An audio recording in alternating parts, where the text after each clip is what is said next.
आपकी आवाज कहाँ नहीं आ रही है यार आवाज? अब आ गई। वेरी गुड आफ्टरनून बच्चों, वेरी गुड आफ्टरनून। जय हिंद सर। जय हिंद बच्चे, जय हिंद बच्चों। अगर किसी के पास कोई डाउट है तो डाउट पूछ लो, फिर कंटिन्यू करते हैं जब तक बच्चे और ज्वाइन दे दो। हाँ बच्चे, क्या?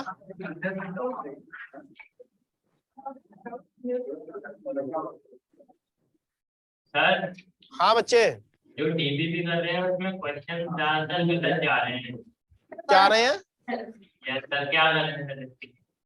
बच्चे वॉइस क्लियर नहीं है तुम्हारी। सर मैं ये कह रहा हूँ कि जो डीबीपी के क्वेश्चन कर रहे हैं उसमें से ज्यादातर केस में क्वेश्चन गलत जा रहे हैं, क्या करें सर? कौन सा? बच्चे भवनीश भेजता हूँ। कौन सा क्वेश्चन? जैसे कोई क्वेश्चन बताओ मुझे। सर जैसे कि मतलब सर मेरा कहने का मतलब है 10 क्वेश्चन में से ज्यादातर 3 ही क्वेश्चन सही जा रहे हैं, मतलब टेस्ट का स्कोर रह रहा है, मतलब स्कोर अच्छा नहीं है। बच्चे 10 में से 3 सही जा रहे हैं, इसका मतलब या तो तुमने कंसेप्ट सही से पढ़ा नहीं है या क्वेश्चन में अप्रोच सही नहीं लगा रहे हो। दोनों में से कोई एक कारण है। तो सारी चीजें रटने की है, कोई कॉन्सेप्चुअल आई नहीं है।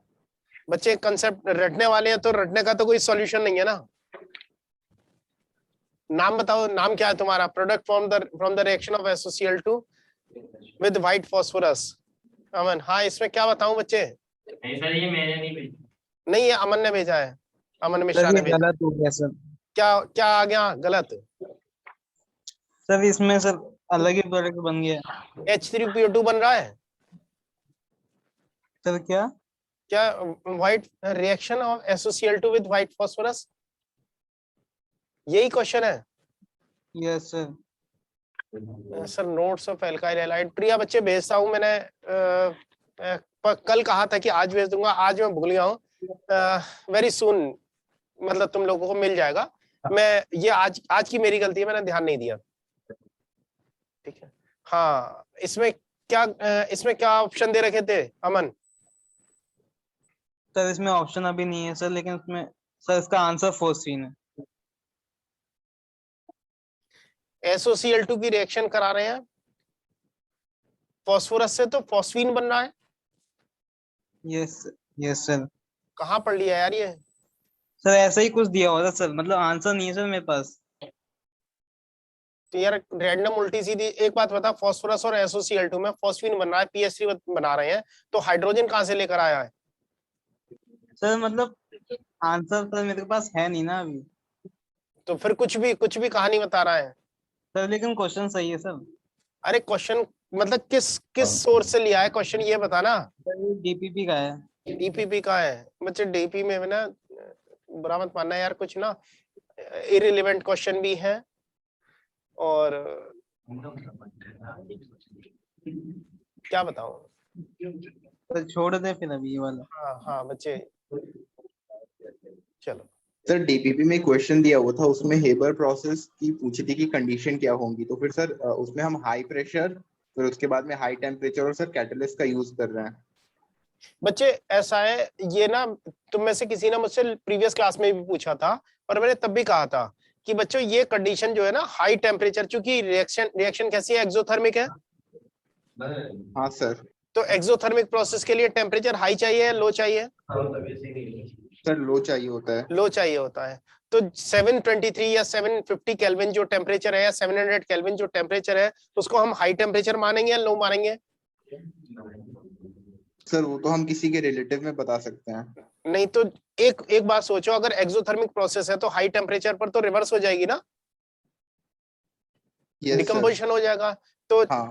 अगर ये 723 पर हो रही है तो इसको हम क्या मानकर चलेंगे, लो टेम्परेचर या high temperature? Sir high temperature.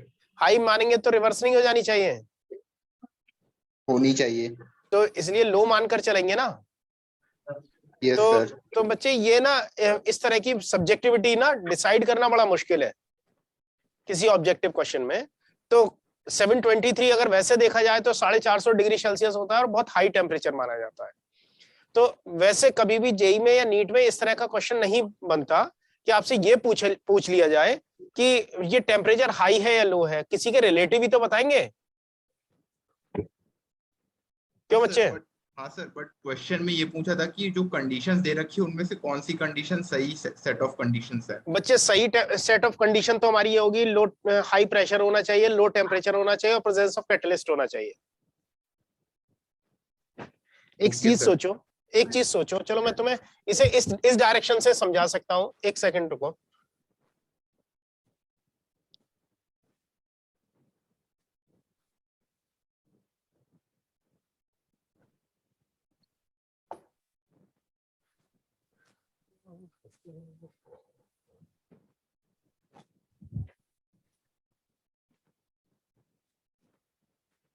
इसे अगर बच्चों N2 plus 3H2 gives 2NH3 और ये रिएक्शन रिवर्सिबल डायरेक्शन में होने वाली है।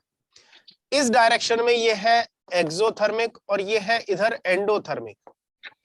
अब मैं अमोनिया ज्यादा बनाना चाहता हूं तो प्रोसेस कौन सी होनी चाहिए? एक्सोथर्मिक पाथ है तो हाई टेम्परेचर पर होनी चाहिए, लो टेम्परेचर पर होनी चाहिए? Low temperature. तो पहली कंडीशन मुझे क्या मिल गई?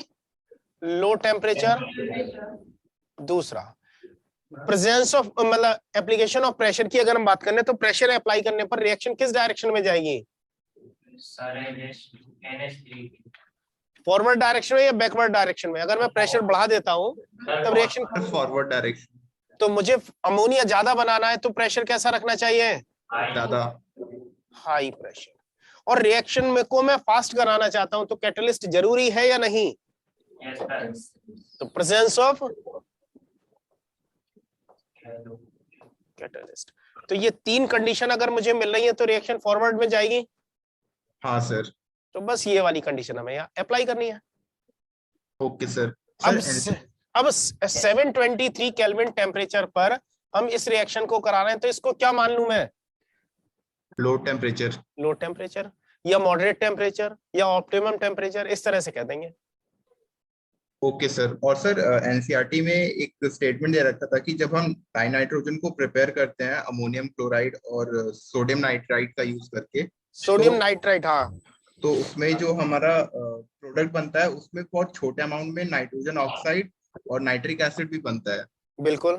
तो उसको उस इम्प्योरिटी को हटाने के लिए इसमें लिखा हुआ है कि गैस जो है aqueous, the impurity is removed by passing the gas through the aqueous sulphuric acid containing potassium dichromate. Sir इसका मतलब समझ में नहीं आया। देखो H2SO4 प्लस K2Cr2O7, मुझे साथ में क्या मिल रहा है? नाइट्रोजन के साथ में HNO3 और साथ में क्या मिल रहा है? Nitrogen oxide. नाइट्रोजन का कौन सा ऑक्साइड? NO मिल रहा है। NO मिल रहा है। अब बच्चों क्या H2SO4 K2Cr2O7 ऑक्सीडाइजिंग एजेंट है या नहीं? है सर। है। तो इस NO को ऑक्सीडाइज कर देंगे। Yes sir. और इसको क्या बना देंगे? फाइनली NO2 और NO2 वाटर के साथ रिएक्शन करके HNO3 में कन्वर्ट हो जाएगा। हाँ सर। तो नाइट्रोजन का सारा पार्ट जो था N2 के अलावा जो भी है वो किस में कन्वर्ट हो गया? HNO3 में। ठीक है। अब ये HNO3 तो मेरे पास है, लेकिन H2SO4 क्या है? डिहाइड्रेटिंग एजेंट है या नहीं? हाँ सर। तो वो नाइट्रिक एसिड को डिहाइड्रेट कर देगा। डिहाइड्रेट कर देगा। क्या बना लेगा? N2O5 गैस बना लेगा। हाँ सर। तो यहां से निकल जाएगी या नहीं? निकल जाएगी। तो इसमें इंप्योरिटी खत्म हो जाएंगी। अच्छा सर। और कोई डाउट है बच्चों? कंटिन्यू करें। और सर अमन, हाँ, इस क्वेश्चन का आंसर PCl3 होगा। बिल्कुल सही है सर ये भी अभी भी देखा सर। अरे SOCl2 का काम क्या है बच्चे? सर ये SOCl2 का काम क्या है? क्लोरीन प्रोवाइडर है ना? Yes sir. बच्चों देखो, SOCl2 अगर मैं ROH के साथ ट्रीट करता हूं तो मुझे RX मिलता है, RCl मिलता है या नहीं? यस सर मिलता है। तो Cl दे रहा है ना ये।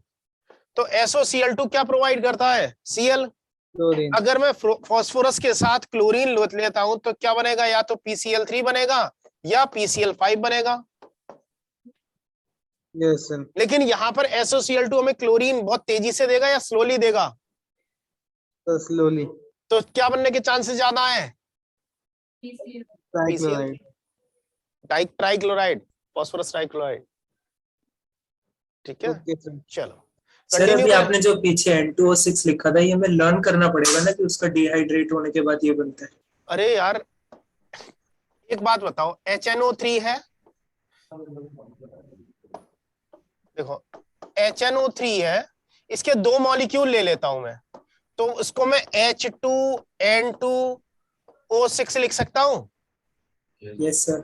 और इसमें से एक वाटर मॉलिक्यूल निकाल दो -H2O, तो क्या मॉलिक्यूल बचेगा? H2 चलेगा, एक ऑक्सीजन चला गया, तो N2O5 बचा या नहीं?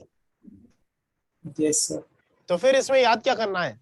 सर मतलब ऑक्सो एसिड, मतलब ठीक है सर चलो। एनहाइड्राइड बनाना तो बहुत आसान है, 2 मॉलिक्यूल को जोड़ लो और उसमें से वाटर माइनस कर दो। Okay sir. ठीक है, चलो सर ये ऑक्सी एसिड्स क्या होते हैं? बच्चे ऑक्स, कौन पूछ रहा है ये? सर अभिनव। अभिनव, प्रीवियस क्लास में था या नहीं था?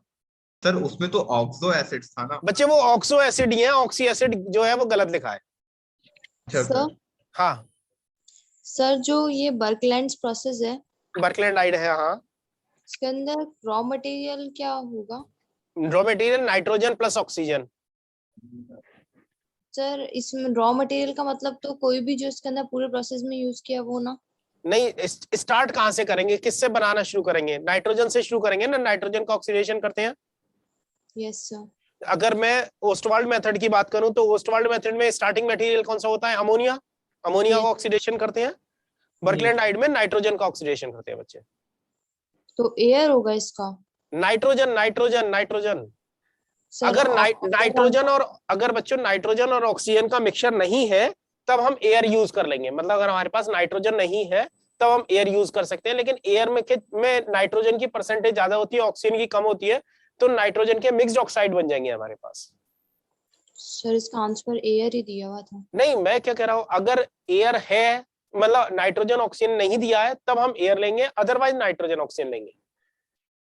Okay sir. ठीक है बच्चे, एक सीधी सी बात समझो, जब थंडरिंग होती है, बिजली कड़कती है, तब टेम्परेचर बहुत हाई होता है ना। Yes sir. उस जगह जहां पर लोकलाइज टेम्परेचर बहुत हाई होगा वहां पर एयर में नाइट्रोजन और ऑक्सीजन रिएक्ट करके नाइट्रिक ऑक्साइड गैस बना लेंगे।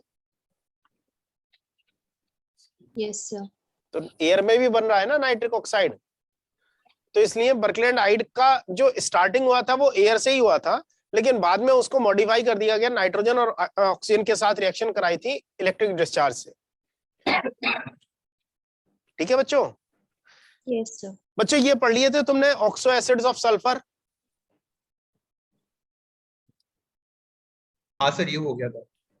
किसी को कोई डाउट तो नहीं है इनमें?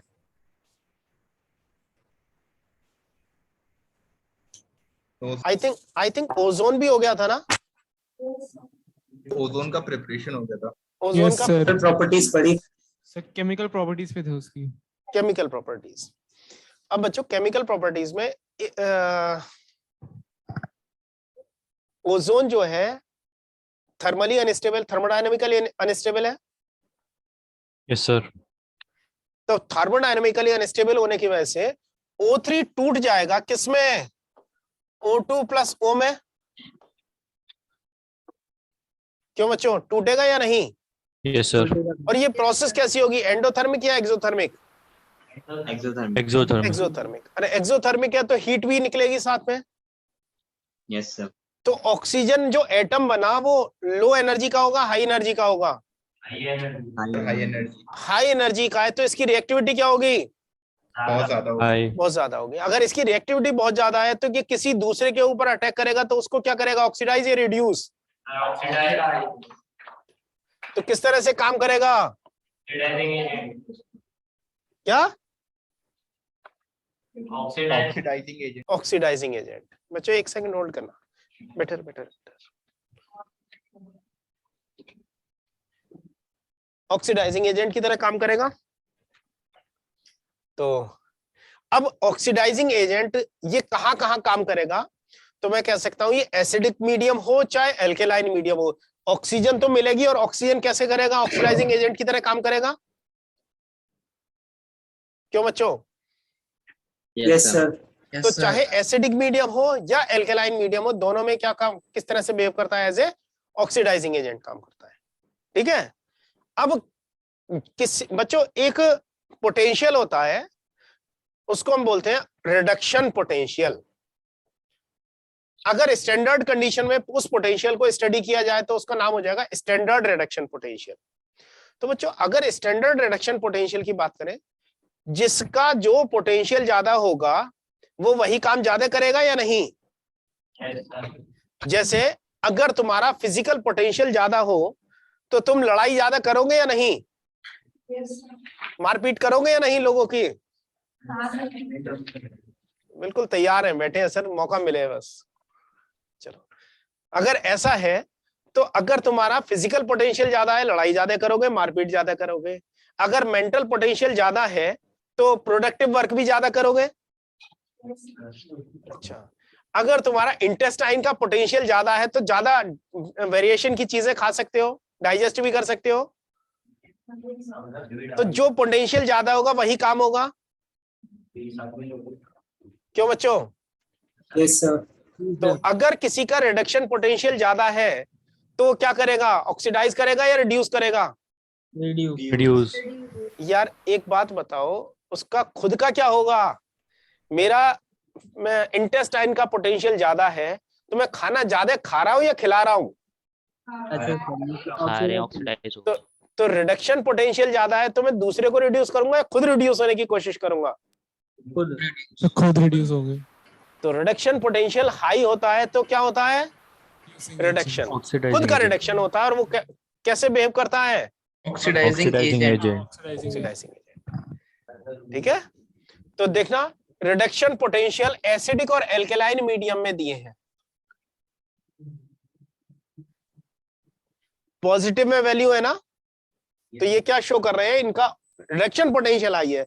देखना, O3 को इलेक्ट्रॉन मिल रहे हैं यहां पर, तो क्या हो रहा है? Gain of electron is reduction. Yes sir. तो gain of reduction, gain of electron reduction है, तो क्या हो रहा है यहां पर? ऑक्सीडेशन। गेन ऑफ इलेक्ट्रॉन हो रहा है तो बेटा रिडक्शन हो रहा है और दूसरे को ही ऑक्सीडाइज करेगा। यस सर, वही बोल रहा था सर। हाँ बच्चे। सर SRP की फुल फॉर्म क्या होती है? SRP is standard reduction. Sir इसको याद करना है जो SRP की वैल्यू है? नहीं बच्चे, वैल्यू याद नहीं करनी है तुम्हें। जो चीज याद रखनी है वो ये है कि ओजोन का SRP एसिडिक मीडियम में ज्यादा होता है या एल्कलाइन मीडियम में ज्यादा होता है? Acidic medium. तो ओजोन स्ट्रॉन्ग, और अगर कंपेयर करा जाए तो रिलेटिवली स्ट्रॉन्गर ऑक्सीडाइजिंग एजेंट किस मीडियम में है? एसिडिक। एसिडिक मीडियम, ये याद रखना है। ठीक है। अब यहां पर इसी बात को हमने क्या कहा? Therefore ozone is strong oxidising agent in acidic medium. Clear है बच्चों? Yes sir. रिएक्शन है वो भी याद नहीं करनी है? क्या बच्चे? सर जो रिएक्शन है वो भी याद नहीं करनी? रिएक्शन, रिएक्शन तो बच्चों याद कर, इसमें याद क्या करनी है? देखो सर ये रिएक्शन ऐसे ही हो रही है ना, O3 पहले ब्रेक हो रहा है और फिर वो हाइड्रोजन के साथ अटैच हो रहा है। बिल्कुल लक्ष्य, बिल्कुल। देखो यहाँ पर O3 O2 और O दे रहा है ना। अब ये O के पास एसिडिक मीडियम है तो H+ होंगे या OH- होंगे या वाटर मॉलिक्यूल्स होंगे? H+ हो। तो कितने H+ मिले? 2 H+ मिले। अब चूंकि इसका रिडक्शन करना है तो कितने इलेक्ट्रॉन देने हैं मुझे? 2 इलेक्ट्रॉन। 2 इलेक्ट्रॉन देने हैं। क्यों दे रहे हैं 2 इलेक्ट्रॉन? क्योंकि यहां H+ कितने लिए हैं बच्चों मैंने? 2। क्या बना लेगा? H+ को 2 इलेक्ट्रॉन मिल जाए तो ये H बन जाएगा। Yes sir. या अगर ऑक्सीजन को मिल जाए तो O2 नेगेटिव बनेगा और O2 नेगेटिव H+ के साथ क्या बना लेगा? H2O बना लेगा या नहीं? Yes sir. तो ओवरऑल रिएक्शन ये हो रही है। अगर एल्कलाइन कंडीशन होती तो ऑक्सीजन के पास वाटर मॉलिक्यूल आते, इस ऑक्सीजन एटम के पास वाटर मॉलिक्यूल आए और इसको फर्दर 2 इलेक्ट्रॉन मिल गए, क्या बना रहा है 2OH माइनस, तब भी रिडक्शन हो रहा है। अब यहां पर सॉल्यूशन में OH आयन बढ़ जाएंगे ना रिडक्शन से बच्चों, जैसे जैसे ऑक्सीजन का रिडक्शन होता है, ऑक्सीजन का रिडक्शन होगा OH बनता जाएगा ना। सर ये वाला कैसे हो रहा है प्रोसेस, मतलब कौन सा वाला? ये अभी जो हमने रिएक्शन एल्कलाइन मीडियम में कर रहे हैं। देखो ये वाली ये ऐसे हो रही है, पहले ऑक्सीजन ओजोन से ऑक्सीजन बना, ऑक्सीजन वाटर के साथ रिड्यूस होकर क्या बना रहा है OH आयन बना रहा है। सर रिडक्शन किसकी हो रही है, मतलब रिडक्शन बच्चों यहाँ पर ऑक्सीजन की ऑक्सीडेशन स्टेट क्या है पहले ये बताओ। -2 -2 और हाइड्रोजन की ऑक्सीडेशन स्टेट +1। ऑक्सीजन की 0। अब यहां पर हाइड्रोजन +1 बच्चों किसका माइक डिस्टर्ब कर रहा है, देखो किसका रिडक्शन हुआ है, नेसेंट ऑक्सीजन पर। नेसेंट ऑक्सीजन का। तो ऑक्सीजन कहां से मिली है O3 से। O3 से। तो क्या मैं ये कह सकता हूं ओजोन का रिडक्शन हुआ है? Yes sir. क्लियर है बच्चों?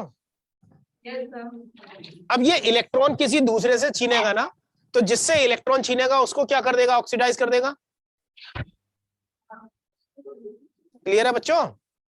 Yes sir. सो रहे हो क्या आज? नहीं कहाँ हो? नहीं सर, नहीं सो रहे। अच्छा बच्चों, इस वाली प्रोसेस में अगर मैं कहूं तो सॉल्यूशन में OH आयन कंसंट्रेशन बढ़ने लगेगी। Yes sir. अगर OH आयन कंसंट्रेशन बढ़ जाएगी तो सॉल्यूशन का नेचर क्या होगा, बेसिक रहेगा। Yes sir. और अगर सॉल्यूशन का नेचर बेसिक रहेगा तो उसका pH 7 से ज्यादा ही बना रहेगा। Yes sir. तो मीडियम कौन सा मानकर चला जाएगा, अल्कलाइन। Alkaline medium. ठीक है बच्चों? सर तो उसकी तो बेसिसिटी कॉन्स्टेंटली इंक्रीज होती रहेगी ना। बेसिसिटी इंक्रीज होगी या स्ट्रेंथ इंक्रीज होगी? स्ट्रेंथ। हाँ तो उससे क्या मीडियम एल्कलाइन रहेगा ना, बना रहेगा ना। हाँ सर, मीडियम का अल्कलाइन बना है। बस हमें एल्कलाइन मीडियम में ही तो चेक करना है कि ओजोन कैसा बिहेव कर रहा है। ठीक है। अब बच्चों एक रूल ऑफ थंब मैं तुम्हें आसान सा बता देता हूँ बच्चों, ये नोट कर लिया तो मैं साफ कर देता हूँ। 1 मिनट सर, थोड़ा साइड हो जाइए। हो गया सर। अच्छा बच्चों, ये वाली स्लाइड मैंने पूरी भेज दी है, अब तो तुमने नोट कर लिया होगा ना। अगर मेरे पास आयोडाइड आयन है तो आयोडाइड आयन किसकी तरह बिहेव करता है, आयोडाइड की electronegative, oxidising agent. Oxidising agent sir. अरे यार ऑक्सीडाइजिंग एजेंट, एक बात बताओ, आयोडाइड आयन का ऑक्टेट कंप्लीट है या नहीं? Yes sir. ऑक्टेट कंप्लीट है, साइज बड़ा है, इलेक्ट्रोनेगेटिविटी कम है, तो इलेक्ट्रॉन को अपने पास होल्ड करने की कैपेसिटी ज्यादा है या कम है? कम है। कम है। तो ये इलेक्ट्रॉन को गेन करेगा या लूज करेगा? लूज करेगा सर। अगर ये इलेक्ट्रॉन को लूज करेगा तो खुद क्या हो जाएगा, ऑक्सीडाइज। खुद ऑक्सीडाइज हो जाएगा। और अगर ये खुद ऑक्सीडाइज हो जाएगा तो दूसरे को क्या करेगा, रिड्यूस। तो ये कैसे बिहेव करने लगेगा, रिड्यूसिंग एजेंट। और बच्चों ये बात हम ऑलरेडी पढ़ चुके हैं, जो HI होता है रिड्यूसिंग एजेंट होता है या नहीं? देख लो I माइनस है, I माइनस क्या है, रिड्यूसिंग एजेंट है। और ओजोन क्या है, ऑक्सीडाइजिंग एजेंट। तो O3 का क्या हो जाएगा, रिडक्शन, और आयोडाइड का क्या हो जाएगा, ऑक्सीडेशन, और आयोडीन गैस बन जाएगी, आयोडीन वेपर्स बन जाएंगी। हाँ सर। देखो हो गया। ये एसिडिक मीडियम में है। न्यूट्रल सॉल्यूशन KI का, सॉरी न्यूट्रल, धीरे धीरे क्या हो जाएगा ये बच्चों, बेसिक होने लगेगा। ठीक है। अब बच्चों एक चीज और देखते हैं, अगर मैं न्यूट्रल KI लेता हूं, ये KI कैसा लिया मैंने, न्यूट्रल KI। अगर मैं एल्केलाइन KI ले लेता हूं तो एल्केलाइन KI में ओजोन क्या बना रही है, पोटेशियम आयोडेट और पोटेशियम पर आयोडेट, KiO3 और KiO4 का मिक्सचर बनाती है एल्केलाइन KI के साथ ओजोन। क्लियर? तो एल्कलाइन KI मतलब सर सॉल्यूशन एल्कलाइन है। हाँ बच्चों, KI के में हमने क्या मिलाकर यूज करा है, KOH मिलाकर यूज करा है, पहले ही मीडियम को एल्केलाइन रखा था। Okay sir. ठीक है, नेक्स्ट बच्चों, अगर मैं सल्फाइड की बात करूं तो ओजोन सल्फाइड को किस में कन्वर्ट कर रहा है, सल्फेट में। पेट में। फॉर एग्जाम्पल अगर मैं लेता हूं बच्चों PbS, क्या ले रहा हूं, लेड सल्फाइड, और इसकी सल्फाइड। ओजोन के साथ रिएक्शन करा दूं तो मुझे क्या मिल जाएगा, lead sulphate. PbSO4 plus O2।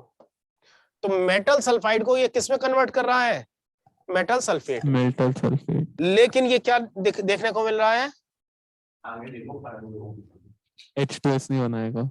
H2S को रिड्यूस वो नहीं ऑक्सीडाइज करेगा। नहीं कर रहा है, किसमें, H2SO4 में। किसमें करेगा H2S को,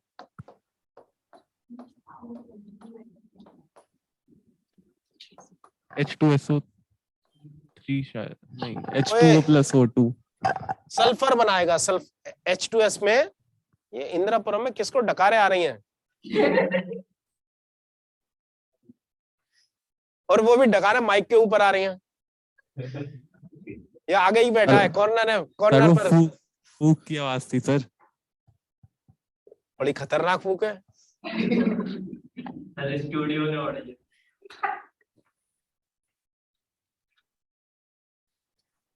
पहले बच्चों तुमने अभी कोरोना टाइम में वो रामायण देखी थी, रामानंद सागर की आती थी, नहीं सर। तो उसमें ना कुछ ऐसे क्रिएचर्स थे जो भगवान राम से लड़ने आते थे, ऐसी आवाजें निकालते थे वो। बच्चे ऐसी फूक मत मार, लोग डर रहे हैं। चलो शिव तेरस आ रही है, शंकर जी की बारात में कुछ ऐसे ही क्रिएचर आते हैं। चलो H2S के साथ क्या बनाएगा, ये सल्फर बनाएगा, मेटल सल्फाइड के साथ क्या बनाएगा, ये मेटल सल्फेट बनाएगा। क्लियर है बच्चों? नाइट्रेट, नाइट्रेट में नाइट्रोजन की ऑक्सीडेशन स्टेट +3 है, नाइट्राइट को नाइट्रेट में कन्वर्ट करेगा, +3 को +5 में कन्वर्ट कर रहा है। अगर H2S वाली रिएक्शन लिखवाई है वैसा होता क्यों है? क्या बच्चे? सर आपने जो ऊपर H2S वाली रिएक्शन लिखवाई है वैसा होता क्यों है, मतलब? ऐसा इसलिए होता है क्योंकि जो सल्फर बनाना वो सल्फर प्रेसिपिटेट आउट हो जाता है बच्चे। अच्छा ठीक है सर। ठीक है। दूसरा, अगर सल्फाइट आयन है जिसमें सल्फर +4 ऑक्सीडेशन स्टेट में, वो किस में कन्वर्ट हो जाता है, सल्फेट में। SO4 क्या लिखा है ये, SO4 2- सल्फाइट किस में कन्वर्ट हो जाता है, सल्फेट में। SO4 2- कर देना। RC नाइट ASO3 3- ASO4 3- में कन्वर्ट हो जाता है। RC नाइट किस में कन्वर्ट हो रहा है, RC नेट में। SN2+ बच्चों हमारे लिए बहुत काम का है, ये खुद क्या हो जाता है, ऑक्सीडाइज होता है, तो रिड्यूसिंग एजेंट की तरह काम करता है। क्या बना रहा है, SN4+ बना रहा है, किसमें, एसिडिक मीडियम में। क्लियर है बच्चों? Yes sir. अच्छा, तो अगर मैं SO2 ट्वाइस नेगेटिव है ना? क्या सर वो SO3 ट्वाइस नेगेटिव से SO4 ट्वाइस नेगेटिव में है। हाँ बच्चे, SO4 ट्वाइस, सल्फेट का SO4 2- ही होता है बच्चे। सर ये जो नोट में जो आपने रिएक्शन लिखवाई है ये सारी की सारी एसिडिक में ही है ना, सारी की सारी? कौन सी, नीचे वाली नोट में जो लिखी है? हाँ सर ठीक है। ये एसिडिक मीडियम में। हाँ यार ये क्या है, क्यों है, देखो K2MnO4 में Mn की ऑक्सीडेशन स्टेट होती है +6। K2MnO4 से क्या बना रहा है, KMnO4। K2MnO4 से क्या बना रहा है बच्चों, ये KMnO4। FeCN6 +2 ऑक्सीडेशन स्टेट से आयरन को +3 ऑक्सीडेशन स्टेट में कन्वर्ट कर रहा है। फेरस सल्फेट फेरोसाइनाइड से फेरीसाइनाइड बनाता है। क्या कर रहा है बच्चों? फेरोसाइनाइड को किस में कन्वर्ट कर रहा है? फेरीसाइनाइड में। ठीक है, बेसिक मीडियम में बच्चों एक ये वाली रिएक्शन और एक H2SO4 के साथ रिएक्शन है K4FeCN6 की, वो दोनों बहुत इंपॉर्टेंट है, पूछी जाती है। NO2 का ऑक्सीडेशन करेंगे, किस में कन्वर्ट हो रहा है? N2O5 में, +4 से +5 ऑक्सीडेशन। अच्छा, अब देखना सल्फर अगर है हमारे पास तो सल्फर किस में कन्वर्ट हो रहा है? SO3 में। तो sulphur +3O + H2O will give H2SO4। ठीक है। फॉस्फोरस की अगर हम बात करें तो phosphorus 2P + 5O gives P2O5 या P4O10 कह सकते हैं बच्चों। हाँ सर। डाइमर के फॉर्म में रहता है और ये H2O से ऑक्सीडाइज होकर क्या दे रहा है? H3PO4। ऑक्सीडाइज होकर क्या बना ले रहा है? H3PO4। तो सल्फर को ये किसमें ऑक्सीडाइज कर रहा है? सल्फ्यूरिक एसिड में। फॉस्फोरस को उसके ऑक्साइड में, जो कि हाइड्रोलाइज होकर क्या देता है? Phosphoric acid. वैसे ही अगर आर्सेनिक की बात करें तो आर्सेनिक ऑक्साइड बनेगा, AS + 3O gives AS2O3 which further oxidizes to give AS2O5 which on hydrolysis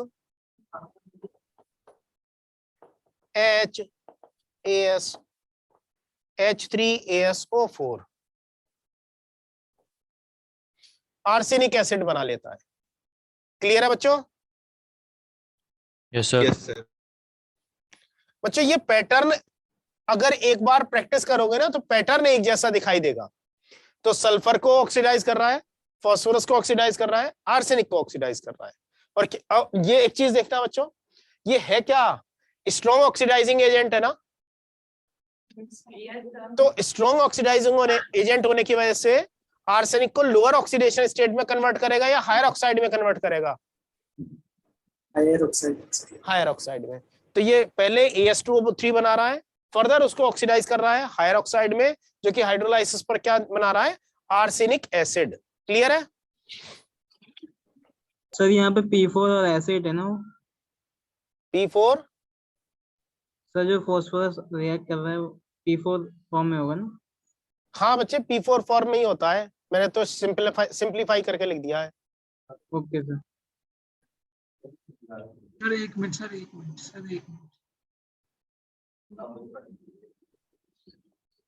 sir basically सब में सर ऑक्सीडाइज ही कर रहा है बस।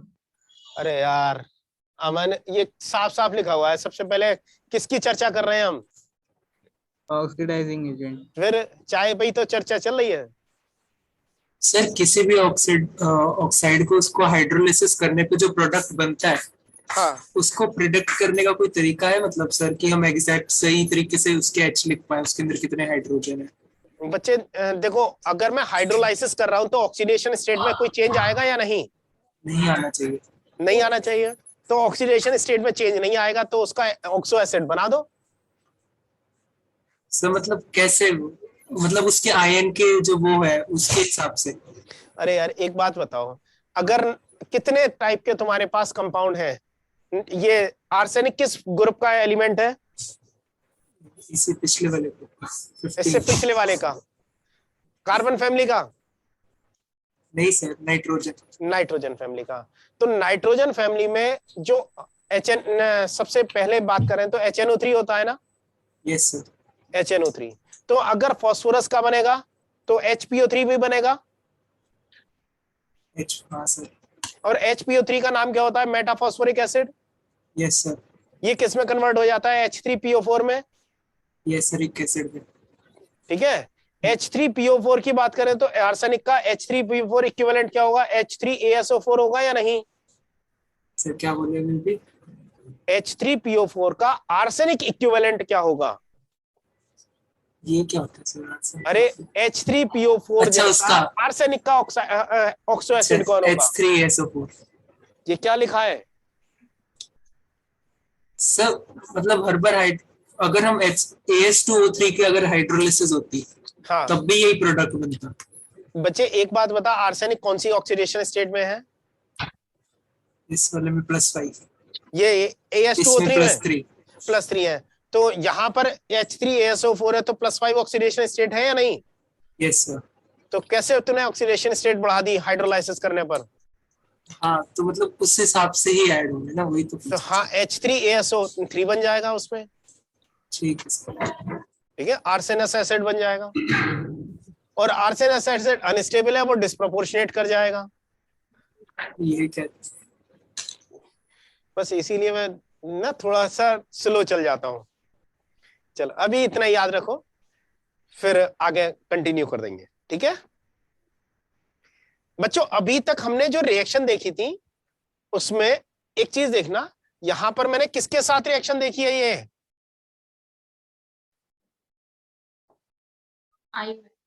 आयोडीन के आयोडाइड के साथ, आई के साथ देखी है या I- के साथ देखी है? किसके साथ देखी है? I- के साथ। I2 के साथ तो नहीं देखी ना अभी? No sir. तो I- से क्या बनाता है? I2 बनाता है। लेकिन अगर हम I2 को ऑक्सीडाइज करते हैं तब क्या बनाएगा? देखना, I2 को दो अलग अलग कंडीशन में ऑक्सीडाइज करता है। अगर मेरे पास ड्राई आयोडीन है, कौन सी है? Dry iodine. ड्राई आयोडीन का मतलब सूखी हुई, इसमें मॉइस्चर कंटेंट नहीं है, तब आयोडीन ओजोन के साथ रिएक्ट करके क्या बना रहा है? I4O9। और बच्चों ये जेई का क्वेश्चन है, जेई का क्वेश्चन है। I4O9 में आयोडीन की ऑक्सीडेशन स्टेट क्या होगी, बताओ जरा। I4O9 में आयोडीन की ऑक्सीडेशन स्टेट क्या होगी?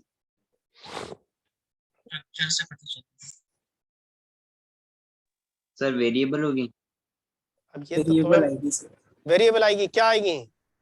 सर वो तो स्ट्रक्चर से पता चलेगा। एवरेज तो एवरेज तो गलत आएगा ना सर। बच्चों ये ना I और IO3 थ्राइस के फॉर्म में रहता है, तो I पर 3+ चार्ज है और IO3 पर माइनस होता है। तो आयोडीन की ऑक्सीडेशन स्टेट I में सेंट्रल वाले में कौन सा होगा? +3, और दूसरे वाले में कौन सी हो जाएगी? +5। ठीक है बच्चों? यस सर तो आपने हाँ। इससे पहले क्या पढ़ा, मतलब आप जब पढ़ा रहे थे ना वो ऑफ ओजोन का, इससे पहले ओजोन वाला ही चल रहा था ना? कहाँ चला गया था बच्चे? सर वो नेट डिस्कनेक्ट हो गया था। अच्छा बच्चे, ओजोन ही चल रहा था, अभी मैं ओजोन से बाहर नहीं निकल पाया हूँ। वो स्ट्रेटोस्फीयर की लेयर बड़ी है ना, तो मैं अभी बीच में पहुंचा हूँ, अभी मैं पॉइजनस एनवायरनमेंट में हूँ। टॉक्सिक होता है ना ओजोन, क्यों बच्चों? हाँ सर टॉक्सिक होता है। तो अभी मैं तुम्हें लेकर टॉक्सिक एनवायरनमेंट में घूम रहा हूँ, बाहर निकलेंगे थोड़ी देर में। सर हाँ सर इसे कैलकुलेट कर सकते हैं किसी मेथड से कि क्या होगी ऑक्सीडेशन स्टेट, या याद रखनी पड़ेगी? यार एक बात बताओ, जैसे नाम क्या है तुम्हारा? अथर्व। अथर्व, मैं तुम्हारे नाम को कैलकुलेट कर सकता हूँ, इवेल्युएट कर सकता हूँ, एनालाइज कर सकता हूँ, क्या कर सकता हूँ? ये याद कर सकता हूँ। याद रख सकते हैं सर। तो कुछ ऐसे स्ट्रक्चर्स होते हैं जिनको हमें याद रखना होता है। Okay sir. ठीक है, केमिस्ट्री में बच्चों एक सीधी सी बात, मैथ में चीजें समझनी होती है, याद करनी होती है? समझनी होती है, याद नहीं करनी होती। थोड़ी बहुत। अच्छा, याद करनी होती है सर उसमें। डिफरेंशियल इक्वेशन सॉल्व करने के कुछ फॉर्मूले हैं ना, यस सर तो वो फॉर्मूले याद करते हो नहीं करते हो? हो जाते सर हैं वो सर हो जाते हैं। हो जाते हैं ना? Yes sir. अच्छा, सर पेपर में ऐसा क्वेश्चन आता है वो लगता ही नहीं है, उसकी डेरिवेशन करनी ही पड़ती है, क्या फायदा उनसे। अच्छा। तो मैथ में तुम्हें प्रयास करना पड़ता है, केमिस्ट्री में भी ये प्रयास। एक्चुअली मैथ तुम्हें इसलिए इजी लगती है क्योंकि जब तुम होश नहीं था तब से तुम मैथ पढ़ रहे हो। जब तुम 3 साल के थे तब से तुम्हारे मम्मी पापा 1 2 3 पढ़ा रहे थे, बेटा 1 बेटा 2 बेटा 3। उससे थोड़े बड़े हुए तो प्लस माइनस मल्टीप्लाई डिवाइड के बारे में बताना शुरू करा। तो फ्रॉम वेरी बिगिनिंग तुम मैथ को पढ़ते आ रहे हो। अब वो चीजें धीरे धीरे समझ में आने लगी हैं और ऑब्वियसली टीचर बहुत अच्छे मिले हैं। केमिस्ट्री में ऐसा नहीं हो पाया है। केमिस्ट्री शुरू से ही नहीं मिली, और जब मिली तब बहुत देर हो चुकी थी, और एट लास्ट टीचर के बारे में ना ही कहो तो अच्छा है, मुझे खराब लगेगा। अरे यार झूठ मत बोलो, पढ़ लो। चलो, मॉइस्ट आयोडीन के साथ ड्राई आयोडीन के साथ क्या बना रहा है बच्चे? ये I4O9। मॉइस्ट आयोडीन के साथ अगर मैं बात करूं तो मॉइस्ट आयोडीन के साथ क्या बनाएगा? ये I4O9 ना बनाकर क्या बनाता है? I2O5। क्या बना रहा है बच्चों? I2O5 में आयोडीन की ऑक्सीडेशन स्टेट +5 सर। +5। और अगर मैं इसका हाइड्रोलाइसिस कर दूं तो क्या बन जाएंगे? HiO3 बन जाएगा, आयोडिक एसिड। क्लियर है? Yes sir. अच्छा, सिल्वर के साथ रिएक्शन कराएं। सिल्वर में, हाँ सर वो आपने ऊपर +3+5 क्यों लिखा है? क्या लिखा है? एक आयोडीन की तो +3 है और एक की +5 है। हाँ, सिल्वर के साथ अगर मैं रिएक्शन कराऊं तो सिल्वर के साथ मुझे क्या मिल रहा है? सिल्वर का ऑक्साइड मिल रहा है, और जिसका कलर कैसा होता है? ब्लैक कलर होता है। सर वहाँ पे I2O5 नहीं होना चाहिए था? क्या चीज? वहाँ पे I2 और 5 नहीं होना, जो थर्ड वाली रिएक्शन की? थर्ड रिएक्शन में सर ये वाला नहीं सर, जो text जो में- नीचे लिखा है, जो सर साइड में टेक्स्ट भी लिखा है ना इसमें भी। यार देखो, ये ना टाइपो मिस्टेक पर ध्यान मत दो। यहाँ पर I2 होना चाहिए, यहाँ 5 होना चाहिए। ये टाइपो मिस्टेक है बच्चों।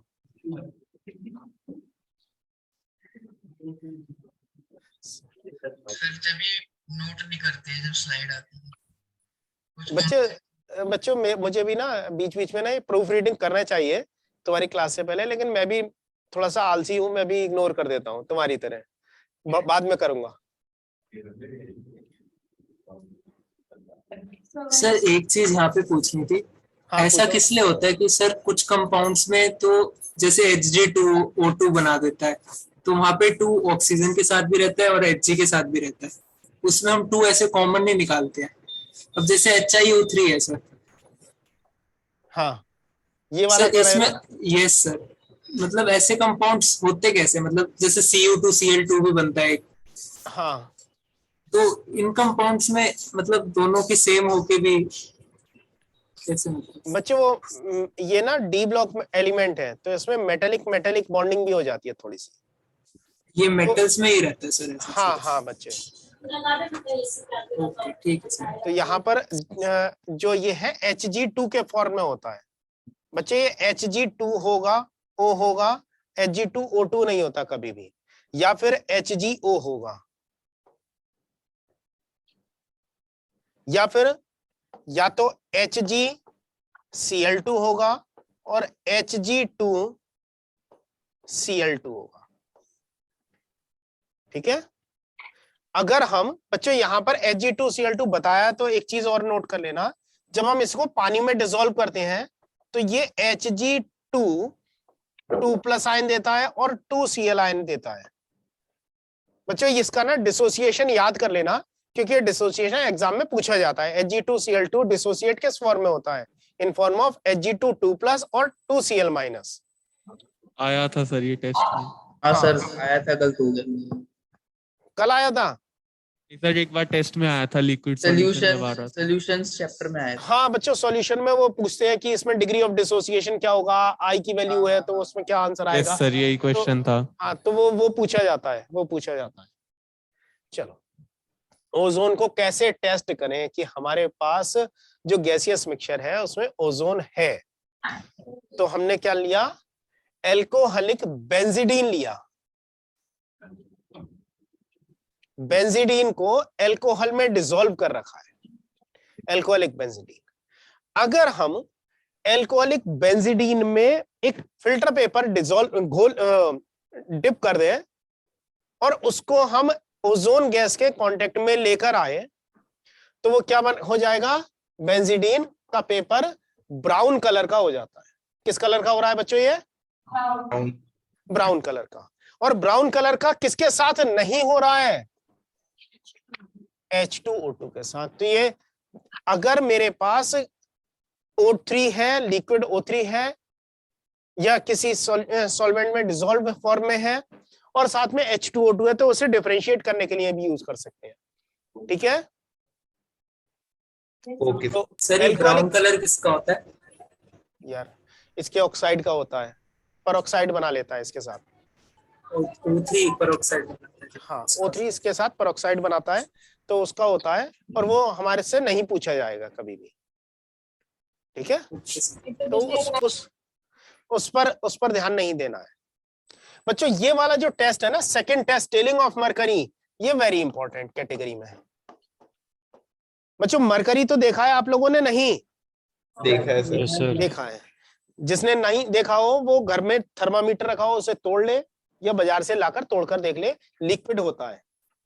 और जो लिक्विड मरकरी है वो अगर थोड़ा सा है तो वो छोटी छोटी गोलियां बना लेता है, ड्रॉपलेट्स बना लेता है। और ड्रॉपलेट्स का क्या हाल होता है कि अगर मैं उसे अपनी ड्रॉपलेट को हाथ पर रखूं तो वो हाथ पर भागने लगेगी इधर उधर। ठीक है, तो जो मरकरी है, मरकरी की छोटी सी ड्रॉपलेट एक जगह से दूसरी जगह अगर मैं शिफ्ट करवा दूं तो क्या मरकरी थोड़ी बहुत कागज पर चिपकी रह जाएगी या पूरी की पूरी मरकरी चली जाएगी? पूरी चली जाएगी, पूरी शिफ्ट हो जाएगी, कहीं नहीं चिपकेगी। क्यों? क्योंकि मरकरी की उस सरफेस के साथ एफिनिटी 0 है। हाँ सर।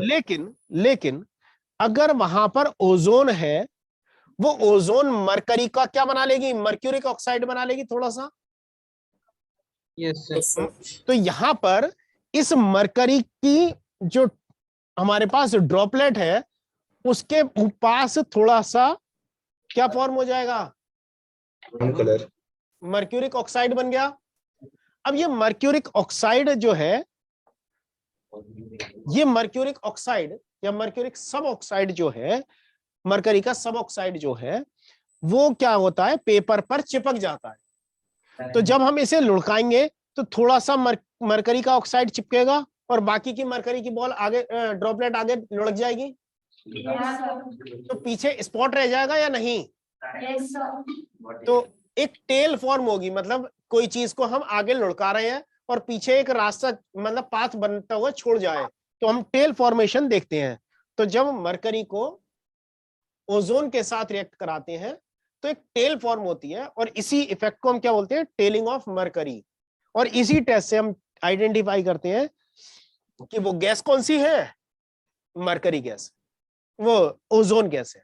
ठीक है, सर नेक्स्ट। सर हाँ बच्चों, एक मिनट सर वो फिल्टर पेपर में वो ब्राउन कलर कैसे आता है? ब्राउन कलर एल्कोहलिक बेंजीडीन का बच्चे ऑक्सीडेशन हो जाता है ओजोन से। Okay sir. और जो ऑक्साइड मतलब इसका ऑक्सीडाइज प्रोडक्ट है वो ब्राउन कलर का होता है। Okay sir. ठीक, नेक्स्ट बच्चों, ये मैं कुछ नहीं पढ़ के सुना रहा हूं तुम्हें। सर इसमें ये सेकंड वाला है ना, वो पूछना था। कौन सा? सर मतलब कैसे, क्या कोई रिएक्शन वगैरह होती है for detecting the position of double bond in the unsaturated compounds? लक्ष्य, पढ़ाई करी है तूने 11th में, छोड़ दिया था? नहीं सर, करी था। गूगल से तो पास नहीं हुआ है? नहीं सर। पक्का? सर देख रहा था पेपर बकायदा। ओजोनोलिसिस।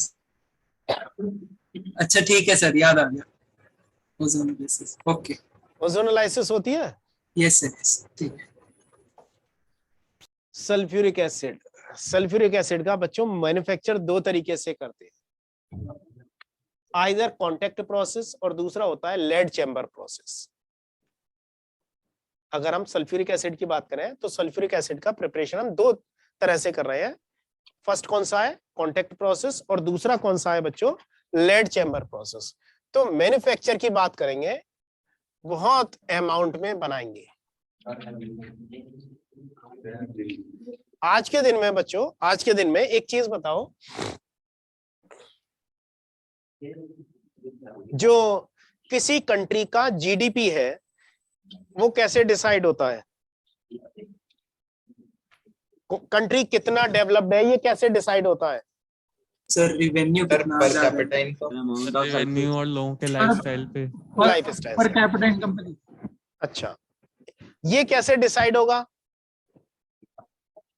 सर मतलब एक कंट्री में इनकम और वो health total facility. Income divide by total number of people से करते हैं। अच्छा, या मैं इसे इस तरीके से भी कह सकता हूं, जितना ज्यादा डेवलप्ड होगा उतनी ज्यादा गाड़ियां होंगी, यस सर। और जितनी ज्यादा गाड़ियां होंगी उतना फ्यूल कंजम्पशन भी ज्यादा होगा। Yes sir. तो मैं ये कह सकता हूं पर कैपिटा फ्यूल कंजम्पशन अगर मैं देखूं तो उससे भी डिसाइड कर सकता हूं कितना Yes, sir. डेवलप्ड है। ठीक है, लेकिन ये तो गाड़ियां अब बनी है, गाड़ियां जब ये वर्ल्ड वॉर के टाइम में या उससे पहले की बात करें तब गाड़ियां तो बहुत कम थी, तो फ्यूल का कंजम्पशन कम था, तो केमिकल इंडस्ट्रीज थी बहुत सारी वर्ल्ड वाइड, और केमिकल रिसर्च बहुत हो रही थी। तो वर्ल्ड वाइड में फर्स्ट वर्ल्ड वॉर में केमिकल वेपन्स का बहुत यूज हुआ था ना, फर्स्ट और सेकंड वर्ल्ड वॉर में। हाँ सर। उसके बाद Yes, वो sir. उसके बाद वो बैन लगा दिया गया कि अब हम केमिकल वेपन्स को यूज नहीं करेंगे।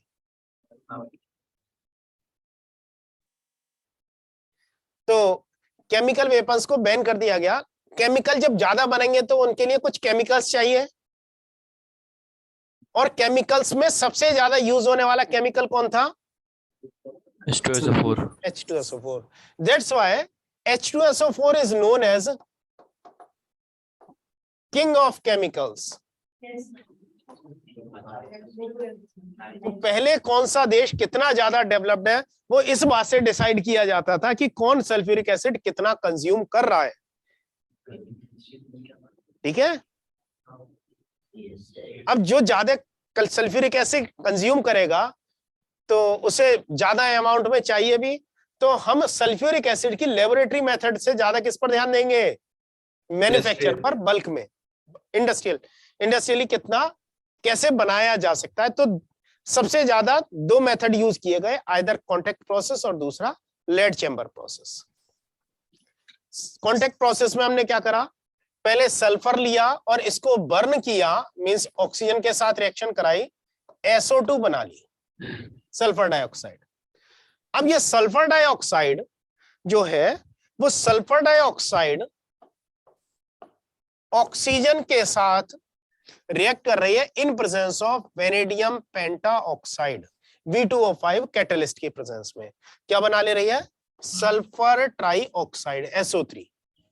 दोनों स्टेप समझ में आ गई बच्चों? अच्छा, अब जो SO2 है वो गैस है या सॉलिड है या लिक्विड है? गैस। और ऑक्सीजन? गैस। और मेटल ऑक्साइड?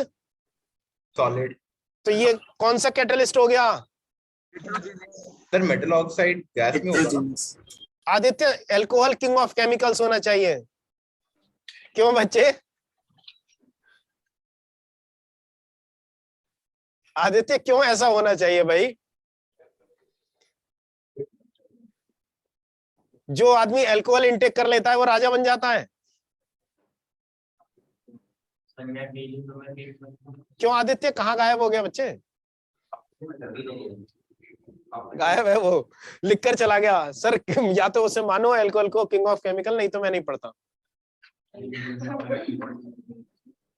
एस बच्चों, S sulphur dioxide gas, oxygen gas, vanadium pentoxide solid, heterogeneous catalyst, तो कैटलिस्ट कौन सा हो गया? Heterogeneous catalyst. एग्जाम में पूछा जाता है कॉन्टैक्ट प्रोसेस में कौन सा टाइप का कैटालिसिस है, होमोजीनियस और हेट्रोजीनियस। सर वैनेडियम पेंटॉक्साइड वो गैसियस स्टेट में नहीं होना चाहिए क्योंकि वो ऑक्साइड है ना। अच्छा सॉरी सर, वो सॉलिड ही रहेगा। अच्छा सर हाँ सर यहाँ पे कैटलिस्ट V2O5 के बाद में एंड लिखा है, तो वो एंड के बाद में क्या आएगा? कहाँ एंड? अरे यार एंड के बाद तीसरा स्टेप है। तीसरा स्टेप है ये। यस सर, मैंने भी यही सोचा। अरे वाह, बहुत अच्छा सोचा बच्चे। And absorption of SO3 in H2SO4 gives H2S2O7। H2SO4 plus SO3 अगर मैं कहता हूं तो मिल जाए क्या मिल जाएगा? H2S2O7। क्या कहलाएगा ये? इसका नाम क्या है? ओलियम। ठीक है, अब इसको डाइल्यूट करेंगे तो डाइल्यूट करने से सल्फ्यूरिक एसिड बन जाएगा। तो प्लेटिनम गॉज क्या होता है? प्लेटिनम गॉज बच्चों आपने स्कूल में प्रैक्टिकल किए हैं कभी? अरे तो है। करे हैं। वहां पर किसी बीकर में कोई सॉल्यूशन रखकर गर्म करना हो तो डायरेक्टली उसे आग के ऊपर रखते हैं या उसे ट्राइपॉड के ऊपर एक जाली लगाकर रखते हैं? जाली लगाकर। वो जो मैश होती है, वो लोहे की जो जाली होती है, अगर वो प्लेटिनम की हो तो उसे प्लेटिनम गॉज कहते हैं। V2O5 की जगह यूज कर सकता हूँ उसे? क्या बच्चे? V2O5 की जगह यूज कर सकते हैं? हाँ, प्लेटिनम गॉज यूज कर सकते हैं बच्चे। Okay sir. बच्चे यहाँ पर तुम्हें कुछ जगह प्लेटिनम गॉज भी लिखा हुआ मिलेगा, क्योंकि प्लेटिनम बहुत एक्सपेंसिव है, उसकी जगह V2O5 ज्यादा यूज किया जाता है। लेकिन अगर प्लेटिनम गॉज यूज कर रहे हैं तब भी वो क्या रहेगा? हेट्रोजीनियस कैटलिस्ट ही रहेगा। ठीक है सर, यहाँ पे भी डिहाइड्रेशन हुई है ना H2SO4 के साथ? यार डिहाइड्रेशन क्यों कैसे हुई है बता? सर मैं कंफ्यूज हो गया। पानी निकला नहीं तो पानी निकला, ये फिर इंदिरापुरम वालों अभी भी तुम ही हो, कोई और है बीच में फूंक मार रहा है? सर कोई और है। अच्छा कोई और है।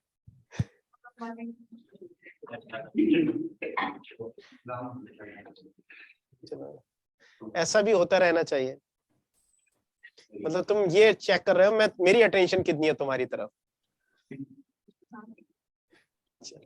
इसमें क्या है बच्चों? SO2 जो बनती है उसमें कुछ इम्प्योरिटीज होती हैं, सल्फर में इम्प्योरिटी होती है। तो जब जो SO2 बनती है उसमें इम्प्योरिटीज किसकी होती है? डस्ट की और आर्सेनिक के कंपाउंड की। अब जो आर्सेनिक के कंपाउंड है वो क्या करेंगे? हमें नुकसान पहुंचाएंगे, इसलिए आर्सेनिक के कंपाउंड की जो इम्प्योरिटीज है उन्हें रिमूव कर दिया जाता है। ठीक है, क्लियर है बच्चों? Yes sir. बस ये हो गया।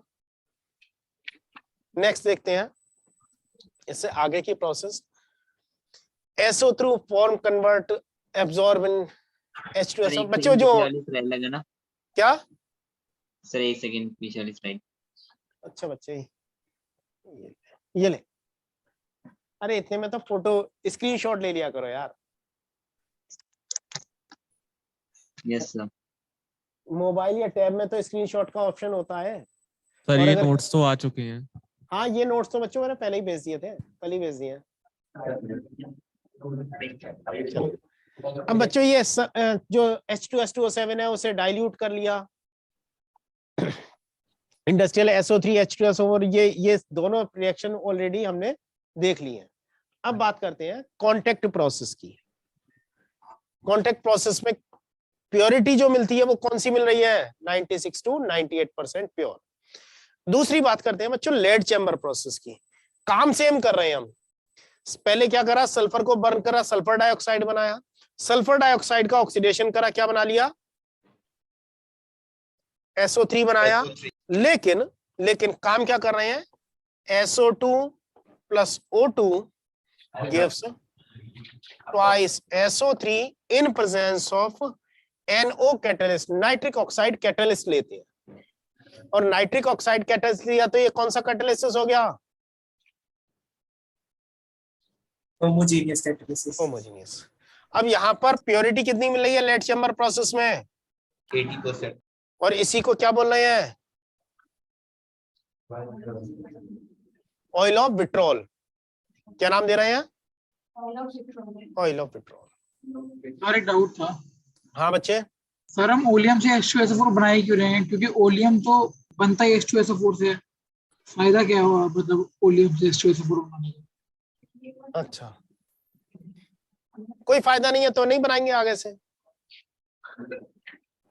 बच्चे एक बात बताओ, मुझे H2SO4 बनाना है ना, तो मैं SO3 को पानी से रिएक्ट करा देता हूं, तो H2SO4 बन जाएगा या नहीं? बन जाएगा। बन जाएगा। तो मैं इसी मेथड को यूज करूं, लेकिन पानी में जब डिसॉल्व करूंगा तो पानी ज्यादा होगा या SO3 ज्यादा होगा? पानी ज्यादा होगा।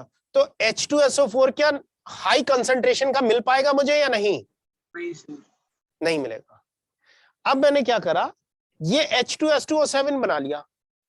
H2S2O7 में मैंने थोड़ा सा पानी डाल दिया, तो वो किस में कन्वर्ट हो जाएगा? H2SO4 में कन्वर्ट हो जाएगा। तो इसलिए हम H2S2O7 बनाते हैं। सर तो SO3 ज्यादा क्यों नहीं डाल देते? क्या SO3 ज्यादा क्यों नहीं डाल देते? ज्यादा क्यों नहीं डाल देते बच्चे? एक लिमिटेशन है ना, एक लिमिट से ज्यादा SO3 डिसॉल्व नहीं हो सकता। Yes sir. पानी में चीनी कितनी भी घोली जा सकती है? नहीं सर। एक बोरी चीनी लो, उसमें उसे एक गिलास पानी में घोल लेते हैं।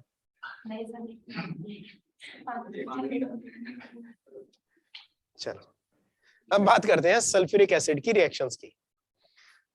बच्चों सल्फ्यूरिक एसिड की बात करें तो एसिडिक नेचर है, तो बेस के साथ रिएक्ट करेगा या नहीं? Yes sir.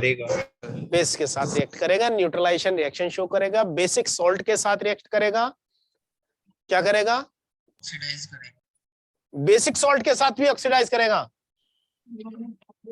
बेसिक सॉल्ट के साथ रिएक्ट करके क्या बना लेगा? सॉल्ट बना लेगा, सल्फेट बना लेगा, और साथ में वीक एसिड अलग कर देगा। पता नहीं कहाँ खोए रहते हो। चलो एक बात है, ये H2SO4 जो है, कंसंट्रेटेड H2SO4 डिहाइड्रेटिंग एजेंट होता है। कौन सा एजेंट है?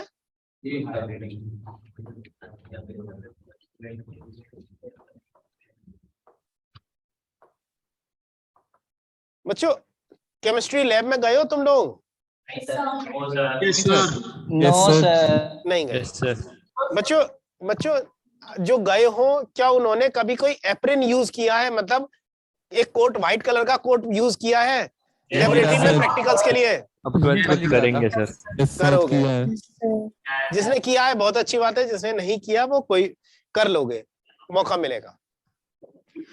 तो व्हाइट कलर का जो एप्रिन है वो क्यों पहना जाता है? कपड़े खराब नहीं हो सर, कोरोसिव नेचर के होते हैं एसिड, तो उससे सर कपड़े खराब नहीं, उससे बचने के लिए कपड़े खराब ना हो। तो वो तो कोई और भी पहन सकते थे, हम व्हाइट ही क्यों? ताकि हमारी मेहनत दिखे सर कि हमने मेहनत की। अच्छा तुम्हारी मेहनत दिखे या मम्मी की मेहनत दिखे कि कपड़े सही से साफ कर दिए हैं या नहीं? ताकि दाग लग जाए तो हमें पता चल जाए कौन सा एसिड लगा है। हाँ, दाग लग जाए, स्पॉट लग जाए तो हमें पता चल जाए कि यहाँ पर कोई केमिकल लग गया है। दाग अच्छे होते हैं। बच्चे सामने होते ना तो गाल पर एक दाग लगता, ये वाला। घर जाते तो ऐसे करके बैठे होते।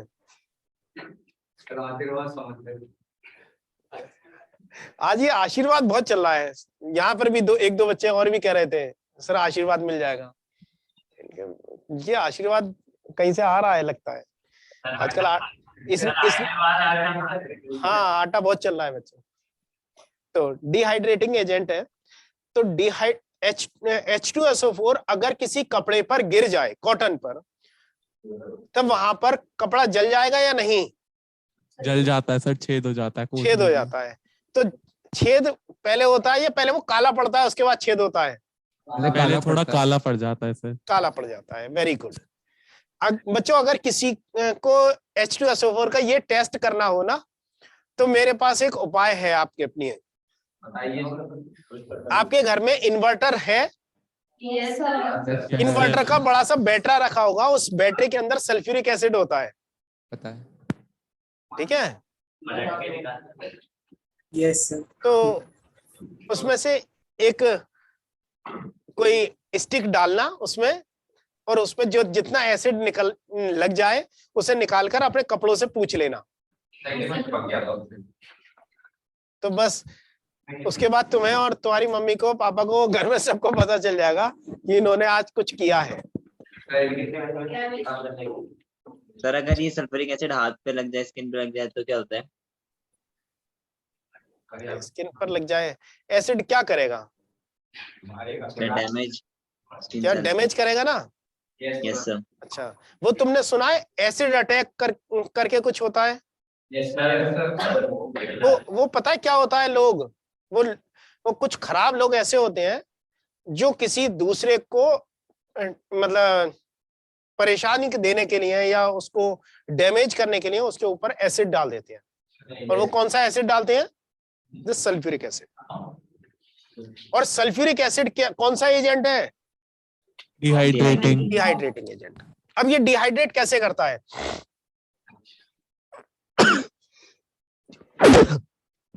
सॉरी, C12 H22O11 कौन है बच्चों? ये ग्लूकोज। शुगर। कौन? ग्लूकोज। सुक्रोज। अच्छा, शाबाश बेटा, ग्लूकोज में ही रहना अभी। Sucrose, that is sugar. अगर शुगर के ऊपर कंसंट्रेटेड H2SO4 डाल दिया जाए तब क्या देखते हैं हम? 12C + 11H2O। ये इसने क्या करा? सुक्रोज से वाटर ले लिया, मींस डिहाइड्रेट कर दिया, और क्या बच गया? कार्बन। तो अगर किसी कॉटन के कपड़े पर गिर रहा है, कॉटन में क्या है? कार्बोहाइड्रेट है। कार्बोहाइड्रेट से वाटर निकाल देगा, क्या बचेगा? कार्बन बचेगा। वो क्या है? काला काला। तो ब्लैक कलर का जो स्पॉट पड़ रहा है वो किसकी वजह से बन रहा है? कार्बन की वजह से। और बाद में कार्बन टूट के अलग होकर गिर जाएगा तो वहां पर छेद बन जाएगा, ठीक है? अब हम अपनी बात करें तो हमारी बॉडी में हम कौन सा मेटल है हमारी बॉडी के अंदर? Iron, potassium, metal. अच्छा, ये मेटल है या मेटल आयन है हमारी बॉडी में? Metal ion. मेटल कौन सा है हमारी बॉडी में? फॉस्फोरस मेटल है। पहली बात तो ये बड़ा एक ज्ञान का चीज मिली मुझे आज, फॉस्फोरस मेटल बना दिया तूने बेटा। सर बच्चे को आशीर्वाद देने आ जाओ। सर कैल्शियम होगा। कैल्शियम। बच्चों ये मेटल है, ये मेटल आयन के फॉर्म में है। मेटल आयन, मेटल तो नहीं है ना? ऐसा तो नहीं है हमारी बॉडी में कुछ बोन्स की जगह आयरन लगा हुआ है या गोल्ड की हमारी वो है बोन्स है? बोन्स में है ना बोन्स। अरे यार वो पोटेशियम किसी सॉल्ट के फॉर्म में है ना?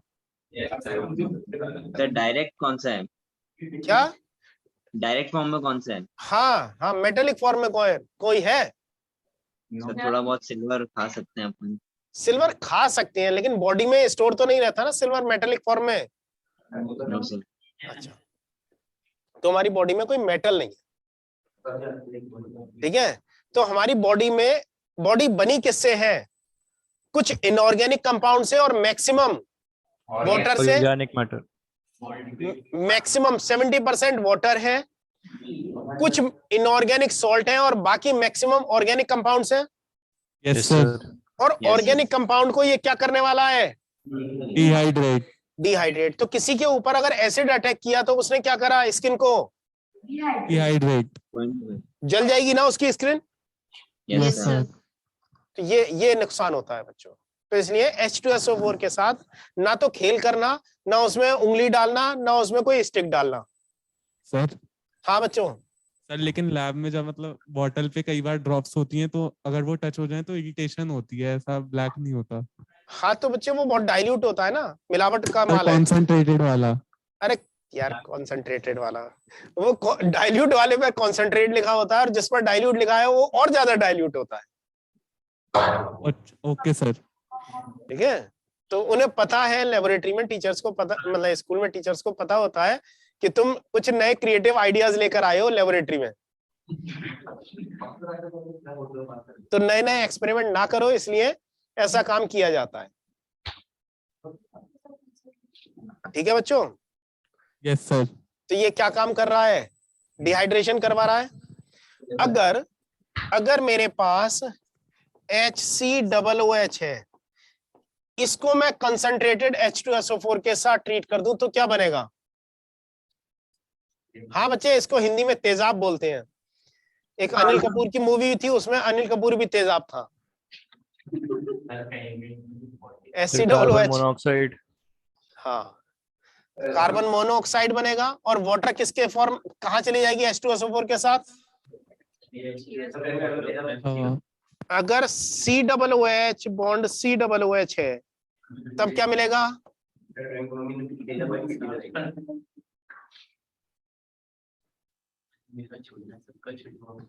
Sir CO2 plus carbon monoxide.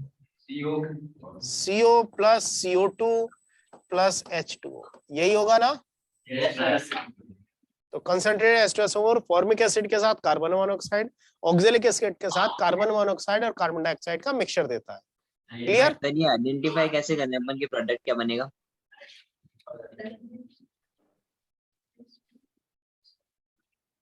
किसने वाटर पूछा? निकाल लो।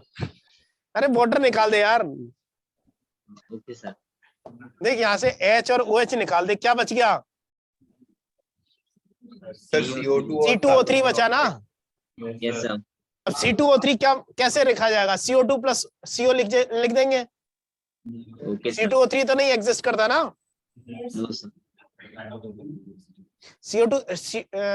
C2O3 एग्जिस्ट नहीं करता, लेकिन C3O2 तो एग्जिस्ट करता है। Yes sir. Sir carbonate. ओए कार्बोनेट। C3O2 एग्जिस्ट करता है या नहीं? CO3 होता है कार्बोनेट। सर पता नहीं है, तो पता नहीं सर। कार्बन सेस्क्यू ऑक्साइड है बच्चों ये।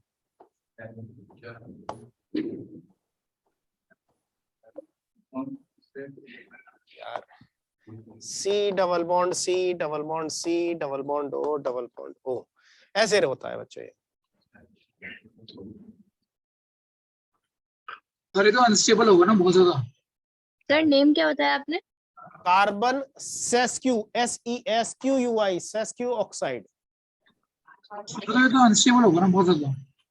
कौन? C3O2। हाँ तो क्या हो गया? बनेगा तो टूट जाएगा, तो क्या करें फिर? सर बनता कहाँ पे है ये? लेबोरेटरी में। अरे नहीं सर, मतलब कौन सी रिएक्शन में बनता है? नहीं बच्चे, रिएक्शन नहीं पढ़नी है, हमें रिएक्शन नहीं पढ़नी है। तुम यार रिएक्शन से दूर भागते हो और रिएक्शन ही पूछते रहते हो। रिएक्शन कम पढ़नी पड़े, बार बार ये पूछते हो सर कितनी रिएक्शन है, इतनी सारी रिएक्शन कैसे याद करेंगे, कैसे रिएक्शन से पीछे छूटेगा, और फिर रिएक्शन ही पूछते रहते हो किस किस रिएक्शन में बनेगा। चलो, सल्फर SO2 SO3 बना रहा है यार। इसमें दोनों रिएक्शन देख लो, कोई काम की, मतलब कोई ऐसी हो जो तुम्हें समझ में ना आ रही हो तो मुझे बता देना। सर एक बार आप चेक कर लो, लिखी हुई तो सही है ना?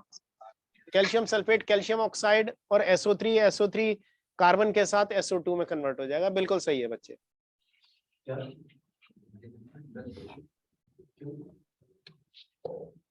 सर ये जो सारा कंटेंट आप पढ़ा रहे हो तो वो सब एनसीईआरटी में गिवन है या उससे ज्यादा गिवन है? बच्चे एनसीईआरटी में अगर सारा गिवन होता तो मुझे इतना पढ़ाने की जरूरत नहीं थी। कहता है एनसीईआरटी रीड कर लो बेटा, मेरे पास जो डाउट हो पूछ लेना। अच्छा सर। सर ये जो ऑक्साइड और सल्फर में जो ये बॉन्ड्स के बारे में लिखा हुआ है, ये याद करना। क्या? जो बॉन्ड्स के बारे में वगैरह लिखा हुआ है यार, एक ऐसी ऐसी क्वेश्चन पूछते हो ना, कई बार मुझे समझ में नहीं आता तुम केमिस्ट्री पढ़ रहे हो या मेरी केमिस्ट्री चेक कर रहे हो या पेशेंस चेक कर रहे हो। अरे केमिकल बॉन्डिंग पढ़ा था या नहीं? तो केमिकल बॉन्डिंग से क्या तुम्हें SO2 का स्ट्रक्चर नहीं पता है? हाँ सर पता है। बेंट स्ट्रक्चर होता है वी शेप, और सल्फर ऑक्सीजन के साथ दो दो इलेक्ट्रॉन शेयर कर रहा है, तो दोनों बॉन्ड कैसे होंगे? इक्विवेलेंट होंगे, अलग अलग होंगे? इक्विवेलेंट।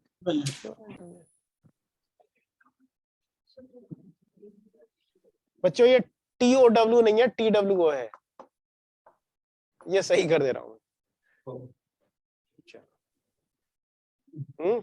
1 p पाई बॉन्ड होता है और 2 p d पाई बॉन्ड होते हैं बच्चों, 2 p d पाई बॉन्ड होते हैं। ठीक, नेक्स्ट प्रॉपर्टीज यूजेस, ये बच्चों देख लेना, इसमें ये काम मेरा नहीं है, प्रॉपर्टीज और यूजेस मैं तुम्हें बताऊं। हाँ एक चीज मैं बता सकता हूं, MgSO2 के साथ क्या कर रहा है, देखो ये वाली रिएक्शन बड़े काम की है, ये एनसीईआरटी में नहीं गिवन है, देख लेना बच्चों। MgSO2 के साथ Mg और MgS बना रहा है, मैग्नीशियम सल्फाइड बना रहा है, ठीक है। लेकिन पोटेशियम के साथ K2SO3 और K2S2O2 बना रहा है?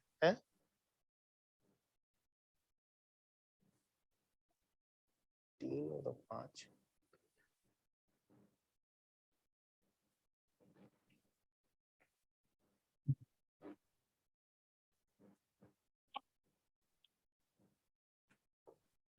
तीन दूनी 6, 3 और 3 6।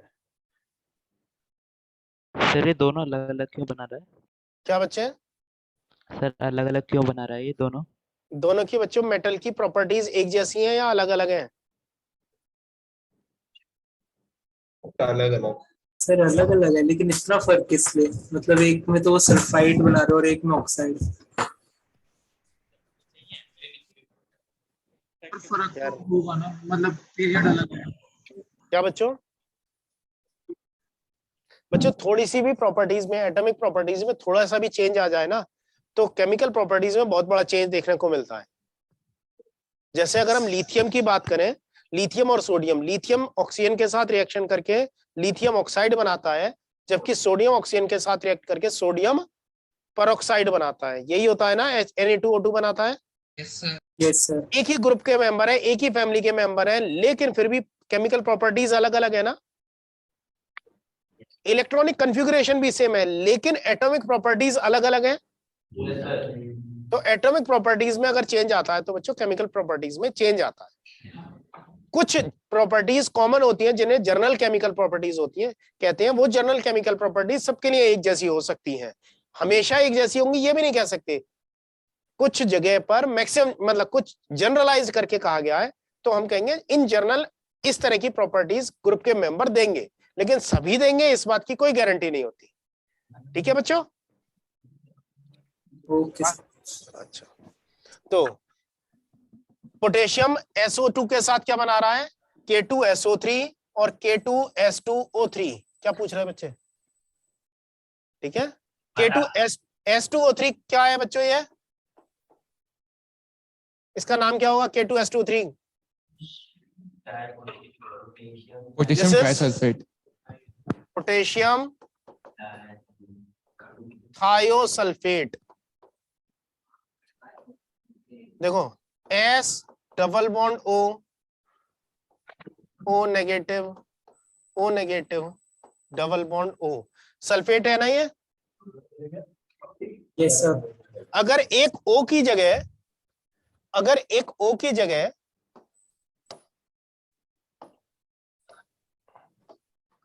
S लगा दिया जाए तो S2O3 हो गया ना। Yes sir. तो ये पोटेशियम थायोसल्फेट आयन कहलाता है, S2O3।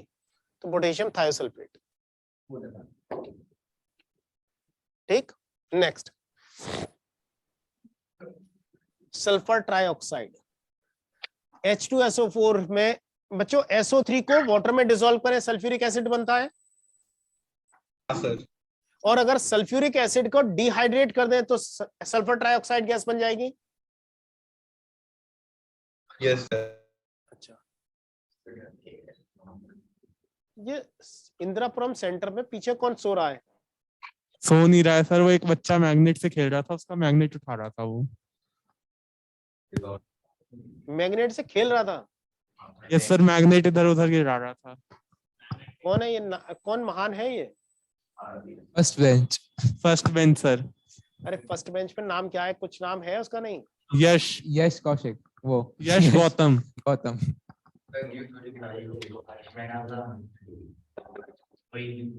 बच्चे मैग्नेट से खेल रहा है ना, तो थोड़ा छोटी क्लास में नाम लिखवा ले।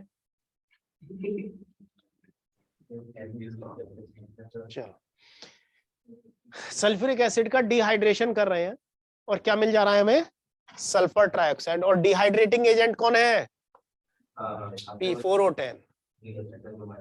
नाइट्रोजन फैमिली में P4O10 पढ़ा था बच्चों? सर। Yes sir. तो वहां पर हमने देखा था P4O10 एक डिहाइड्रेटिंग एजेंट है।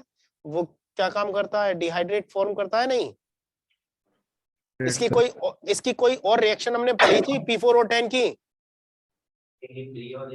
N2O5 की प्रिपरेशन। Very good. N2O5 के प्रिपरेशन में HNO3 का डिहाइड्रेशन करने पर N2O5 बन रहा है। वैसे ही सल्फ्यूरिक एसिड का डिहाइड्रेशन करने पर सल्फर ट्राइऑक्साइड बन रही है। दूसरा है, अगर हम फेरिक सल्फेट का को हीट करें, मींस थर्मल डिकम्पोजिशन कराएं, तो फेरिक ऑक्साइड बनेगा और सल्फर ट्राइऑक्साइड गैस निकलेगी। ठीक है। तीसरा है ये प्लेटिनम, जो तुम में से किसी ने पूछा था कॉन्टेक्ट प्रोसेस में प्लेटिनम गॉज। तो अगर सल्फर डाइऑक्साइड को ऑक्सीजन के साथ प्लेटिनम गॉज के ऊपर रिएक्शन कराई जाए तब भी सल्फर ट्राइऑक्साइड बनेगी। तो तीनों रिएक्शन है, सिंपल रिएक्शन है। पहला डिहाइड्रेशन करा है, दूसरा सल्फर डाइऑक्साइड का ऑक्सीडेशन करा है, तीसरा है हमारा फेरिक सल्फेट का थर्मल डिकम्पोजिशन कराया। ठीक। हाँ बच्चे। सर प्लैटिनम गॉस तो थोड़ा सा वो होता है ना, टॉक्सिक। क्यों? सर पढ़ा था कहीं कि थोड़ा सा पॉइजनस होता है ये। बच्चे ऐसा समझो, ये गॉस बन गया ना? Yes sir. अच्छा, प्लेटिनम गॉस के ऊपर ना प्लेटिनम का पाउडर लगा होता है बच्चों। पाउडरस प्लेटिनम होता है। उससे क्या होता है? इसकी सरफेस एरिया बढ़ जाएगा। Yes sir. और जो पाउडर्ड प्लेटिनम है, वो पाउडर्ड प्लेटिनम हैवी मेटल है। वो अगर हमारी बॉडी में चला जाए तो हमारी किडनी फिल्टर कर पाएगी, निकाल पाएगी या नहीं? नहीं निकाल पाएगी सर। तो किडनी में फंस जाएगा। Yes sir. किडनी को डैमेज करेगा। Yes sir. कहीं लंग्स में फंस गया तो लंग्स को डैमेज करेगा। Yes sir. Yes sir. Arteries में फंस गया, आर्टरीज में कुछ नुकसान पैदा कर देगा। Yes sir. तब पॉइजनस हो गया। Okay sir. सल्फर हाँ, कुछ पूछना और है? सर SO3 की डिकम्पोजिशन से हम SO2 बना सकते हैं? SO3 की डिकम्पोजिशन से SO2 बना सकते हैं। बच्चों एक बात बताना, मैं SO2 की रिएक्शन ऑक्सीजन के साथ करा रहा हूं, SO3 बन रहा है। सल्फर किस ऑक्सीडेशन स्टेट में ज्यादा स्टेबल है? +2 4 में या +6 में? क्यों बच्चों? सल्फर +4 ऑक्सीडेशन स्टेट में ज्यादा स्टेबल है या +6 में? +6 में। अगर ये +6 स्टेट में ज्यादा स्टेबल है तो ये रिएक्शन थर्मोडायनेमिकली फिजिबल हो जाएगी। तो मैं ये कह सकता हूं SO3 थर्मोडायनेमिकली ज्यादा स्टेबल है SO2 से। कह सकता हूं ना बच्चों? और अगर SO3 थर्मोडायनेमिकली ज्यादा स्टेबल है SO2 से, तो SO3 को डिकम्पोज करने के लिए मुझे ज्यादा एनर्जी भी तो देनी पड़ेगी। Yes sir. यस।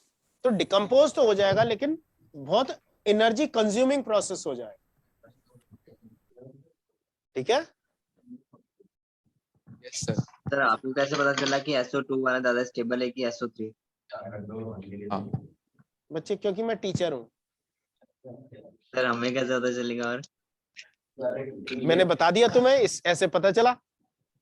बस ऐसे ही याद रखना है या फिर कुछ और भी है? नहीं, ऐसे ही याद रखो। अभी फिलहाल के लिए ऐसे ही याद रखो। हर चीज को समझा, बच्चे समझना पॉसिबल है लेकिन हर चीज को समझना नहीं। ठीक है? इनऑर्गेनिक में इतना दिमाग मत मारो बच्चों। अभी ऑर्गेनिक के लिए थोड़ा सा अपना दिमाग बचा कर रखो। चलो, SO3 जो है बच्चों 3 एलोट्रोपिक फॉर्म में एग्जिस्ट करता है। किसमें एग्जिस्ट कर रहा है बच्चों? 3 एलोट्रोपिक फॉर्म्स में। गामा आइसोमर जो है, इसका गामा एलोट्रोप जो है वो ट्राइमर के फॉर्म में होता है, जिसमें हर एक सल्फर एक एसओएस लिंकेज से कनेक्टेड होता है। कितनी एसओएस लिंकेज है बच्चों? 3। ट्राइमर है तो Yes, 3 एसओएस लिंकेज है, यस है या सर। नहीं? अच्छा, तो अगर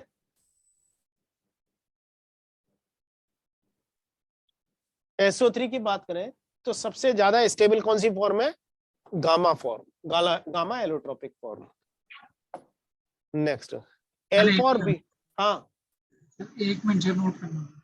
अरे यार वो भेजा हुआ है तुम्हें, आप अब तो उससे नोट कर सकते हो ना। ठीक है। हाँ, एल्फा और बीटा फॉर्म की प्रॉपर्टी बच्चों उससे पढ़ लेना, मुझे कुछ बतानी नहीं है, एक बार गो थ्रू हो जाना, कोई डाउट हो तो मुझसे पूछ लेना।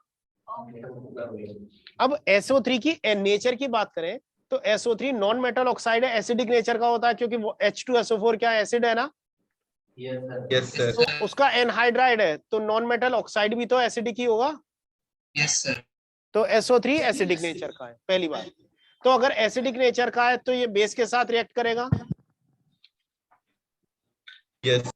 तो H2 ये एसिडिक नेचर का है, वाटर में डिसॉल्व हो रहा है, H2SO4 बना रहा है, सल्फ्यूरिक एसिड में डिसॉल्व हो रहा है, ओलियम बना रहा है, HCl में डिसॉल्व हो रहा है तो क्लोरो सल्फ्यूरिक एसिड बना रहा है, HSO S double bond O OH और Cl, क्लोरो सल्फ्यूरिक एसिड। ठीक है, यस सर। चलो नेक्स्ट देखें। तो ऑक्सीडाइजिंग नेचर, ऑक्सीडाइजिंग नेचर क्या है? SO बच्चों एक चीज और, H2SO4 जो है वो भी ऑक्सीडाइजिंग नेचर शो करता है। कैसे? ये डिकम्पोज हो रहा है। डिकम्पोज किस में होगा? H2O plus SO2 plus O में। क्या हो रहा है बच्चों? H2SO4 डिकम्पोज होकर ऑक्सीजन दे रहा है ना। Yes sir. अच्छा, अब अगर मैं SO3 की बात करूं तो SO3 भी डिकम्पोज होकर SO2 देगा और O देगा। Yes sir.